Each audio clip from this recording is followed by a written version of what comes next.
Hello friends, जय Jagannath. SSC GK study YouTube channel को आपण मानक स्वागत जनाऊँगी। तो आज वीडियो रे आम देखा सुंदरगढ़ होमगार्ड भाइवा टेस्ट रे क्यों सब प्रश्न गुड़िक पचारि पारती। प्रथमे आपण मानक पचारे आपण निज विषय किछि कहतु।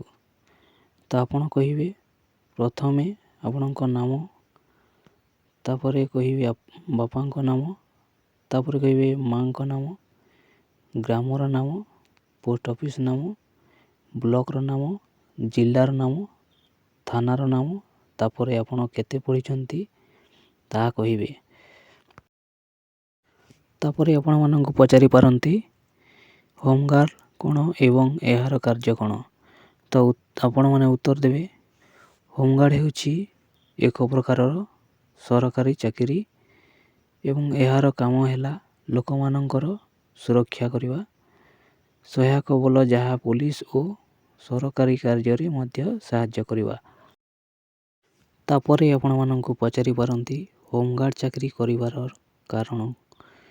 तो आपण माने उत्तर देबे आपण कहिबे मोर बहुत इच्छा थिला पुलिस सेवा पई एवं लोकमानंकर सुरक्षा करिवा और निष्ठार सहित निजर ड्यूटी करिवा, अन्याय अत्याचार को अवरोध करी निरीह लोक मानक उचित न्याय देवा।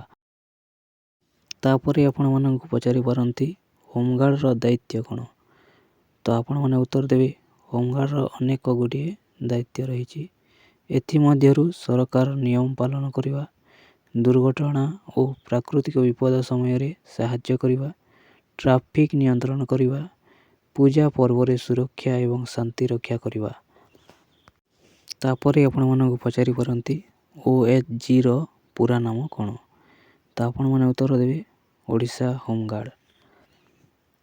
तापरे आपण मानक पचारि पारंती जदि आपण को राति रे काम करिवा को निर्देश मिले तेबे आपण कोन करिवे।